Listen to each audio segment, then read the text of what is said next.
জিনিসটা কি ছিল আমার কোনো আইডিয়া নাই। হয়তো মুসল্লিদের ভাষায় কোনো দুষ্ট জিন, হয়তো ছোটবেলার মামদভূত, স্কন্দন কাটা কিংবা অতৃপ্ত কোনো আত্মা। No fucking idea and trust me, I don't give a fucking about that things man. লম্বায় আমার থেকে হাত কানে কুচু হবে, চাঁদের আলোতে সাদা কাফনে কাপড়ে মোড়া অবয়ব বোঝা যাচ্ছে পরিষ্কার। আগাগোড়া মোড়া, মনে হচ্ছে মাত্রই গোসল শেষ করে পরিয়ে দেওয়া হয়েছে কাফনখানা। ওয়েলকাম ব্যাক আর যে মাসুম চ্যানেলের নতুন ভূতের এপিসোডে। প্রতি 2 দিন পর পর নতুন গল্প পাবেন এই চ্যানেলে ইনশাআল্লাহ। চ্যানেলটা অনেক ছোট, তাই আপনাদের সাপোর্ট প্রয়োজন। দয়া করে যারা সাবস্ক্রাইব করেননি তারা সাবস্ক্রাইব করে আমাদের পাশে থাকবেন আর উপভোগ করতে থাকুন আজকের ভূতের গল্প। ঘটনাটা যেভাবে লেখা আছে আমি সেভাবেই পড়ছি। ঘটনাটা 2012-এর এক শীতের রাতের, ডিসেম্বরের শেষ অথবা জানুয়ারির শুরু। আমি তখন এক আইএসপির কল সেন্টারে চাকরি করি। ঘুম থেকে উঠতে উঠতে দুপুর হয়ে যায়, তাই বিকেল 5টা থেকে রাত 1টা শিফটে কমন পাপি আমি। অন্যান্য দিনের মতো সেদিনও বাসার সামনে যখন অফিসের গাড়ি নামিয়ে দিয়ে গেল রাত তখন 1টা 50। নানা নানির হার্টের অসুখ, রাতের বেলা বিন্দুমাত্র আওয়াজ করা নিষেধ। প্রায় বিড়ালের মতোই নিঃশব্দে নিচতলার কম্পালসিবল গেট খুলে 4তলায় উঠে গেলাম আমার চিলে কোঠাটাই। টেবিলে ভাত দেওয়া, জমে যাওয়া গরুর মাংস আর ঘন মুগ ডাল। হাপুস হুপুস করে 2 মিনিটের মধ্যে ভাত খাওয়া শেষ করে জামা জুতো ছেড়ে একটু চোখে মুখে পানি দিয়ে নিলাম। রাত 2টা 6, অনেকের জন্য মাঝরাত আর আমার বেলার রাতের শুরু। গাড়ি থেকে নেমেই খেয়াল করছিলাম ওল্টানা রূপ আর থালার মতো ঝকঝকে একটা চাঁদ আকাশে। একটা চাদর গায়ে জড়িয়ে একটা গোললিপের মাথায় আগুন জ্বালাতে জ্বালাতে ছাদে এসে দাঁড়ালাম। বাসার পাশেই আসিয়ান টিভির বিশাল বালির মাঠ, চাঁদের আলোতে চকচক করছে, আর সাথে বোনাস হিসেবে এলোমেলো উত্তরে হাওয়া।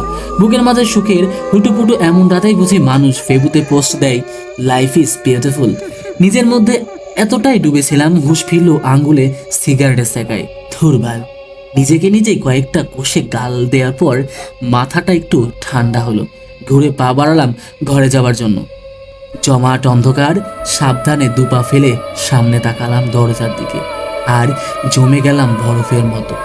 জীবনে ভয় পেয়েছি প্রচুর, লাইফ অ্যান্ড ডেথ সিচুয়েশনেও দেখেছি আমার মাথা থেকে পরিষ্কার। সবসময় দেখে এসেছি মারাত্মক সিচুয়েশনগুলোতেও কিংবা অকল্পনীয় প্রেশারের মধ্যেও দেওয়ালে পিঠ থেকে গেলেও কিভাবে যেন আমার ভেতরের ভয়টা বেমালুম উঠে যায়। সেই সময়কার নেওয়া ডিসিশনগুলো সব দিক থেকে বেস্ট হয়, কিন্তু এবার উল্টো কাহিনী। শরীরের সাথে সাথে মাথাও জমে গেছে সামনের দৃশ্য দেখে। আমি জানি আমার চোখে প্রবলেম আছে, চোখের চশমা আজ 11 বছর ধরেই সেই প্রবলেমের সাক্ষী দিয়ে আসছে। কেউ যখন বলে নয়ন তুমি ভুল দেখেছো, আমি মৃদু হেসে প্রতিবারই বলেছি মানুষ মাত্রায় ভুল, তা আর ইজ হিউম্যান। কিন্তু সেদিন রাতে যা দেখেছিলাম তা একদম শতভাগ সঠিক দেখেছিলাম।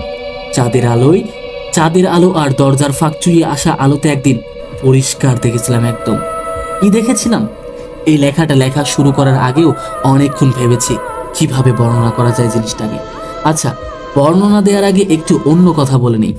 আমার জন্ম কুমিল্লার CMH-এ। বয়স যখন 11 মাস, তখন চারপাশে ম্যালেরিয়ার প্রকোপ দেখা দেওয়ায় বাবা আমাকে আর মাকে ঢাকাতে নানির কাছে নিয়ে যান। সেই থেকে আমি ঢাকাতেই। এয়ারপোর্টের কাছাকাছি এক জায়গায় আমার নানি পাতো। অন্ধকারে আমার কাছে অপরিচিত নয়, কিন্তু কখনোই স্বাচ্ছন্দ্য বোধ করিনি আদারে। ভূত-প্রেত এগুলো সম্পর্কে বরাবরই আমার মনোভাব ছিল এমন যে কখনোই হেসে উড়িয়ে দেয়নি, কিন্তু এগুলোর অস্তিত্ব আছে তার পক্ষে সাফাইও গায়নি। বন্ধুদের প্রশ্নের জবাবের হাসি মুখে বলে এসেছি, ভূত পেতনি থাকলে আছে, না থাকলে নাই, না থাকলে তো কথাই নাই, কেস ডিসমিস। যেন আমার সামনে না আসে আমার হাত। সেদিন আমার প্রশ্নের জবাব আমি পেয়েছিলাম। জিনিসটা কি ছিল আমার কোনো আইডিয়া নাই। হয়তো মুসল্লিদের ভাষায় কোনো দুষ্টদিন, হয়তো ছোটবেলার মামদভূত, স্কন্দন কাটা কিংবা অতৃপ্ত কোনো আত্মা। No fucking idea and trust me, I don't give a fucking about that things like.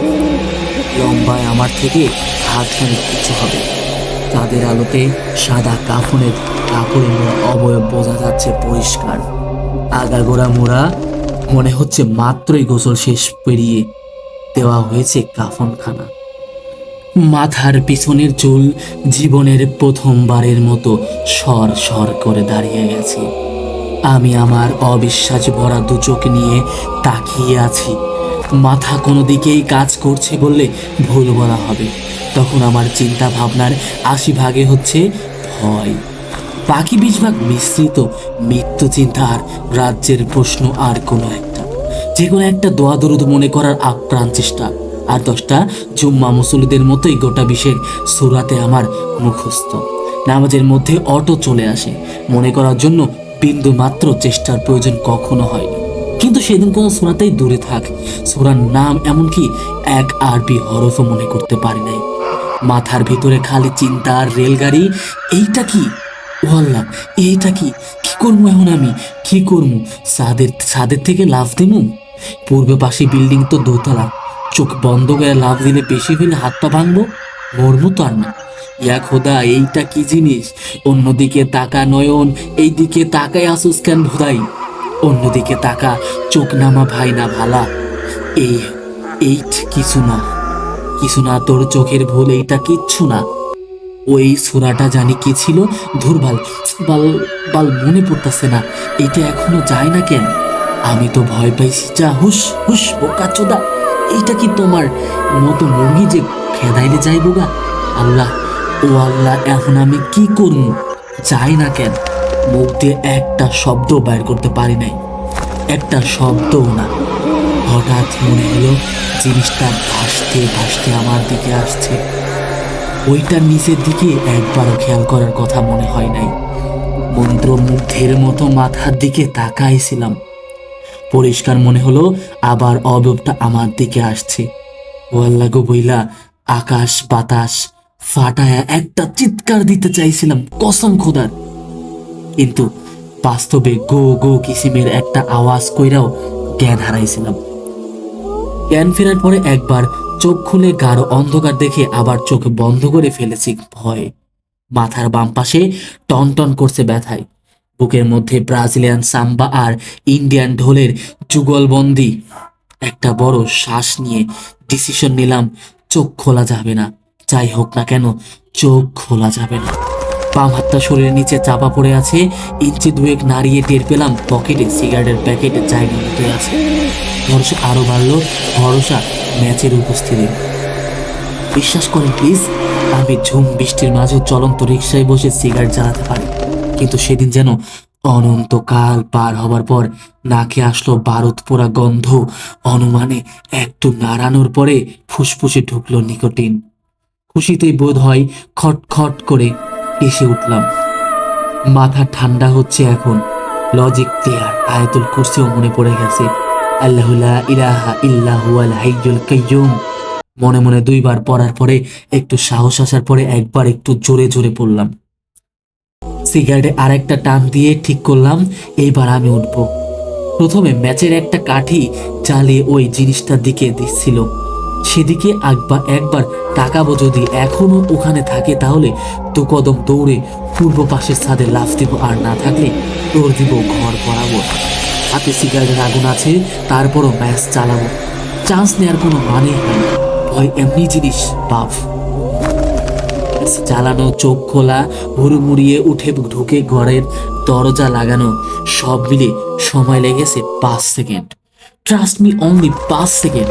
ঘুরেই দেখি টেবিলে রাখা আমার মোবাইল ঘুরছে। ভয়ের চোটে আবার জ্ঞান হারানোর আগেই মনে পড়লো ভাইব্রেশন মোড নামে একটা জিনিস আছে। রিসিভ করার সাথে সাথে ওপাশ থেকে এক গাদা হুমকি ধামকি গালে প্রশ্ন হজে বললাম। আরো 2টা সিগারেট আর অনেক অনেক তোতলামির পরে প্রেমিকাকে পুরা ব্যাপারটা বলার পরে সে যখন মেঘস্বরে বলল, আর কথা মিশা কথা বলবি তুই, ঢাকার ছেলেদেরকে খুব ভালো মতোই চিনি আমি, আর এক ফোনে কার সাথে কথা বলতাছিলি সেইটা কহার আমি। তখন মনের দুঃখে স্তব্ধ খাইয়া গেছিলাম।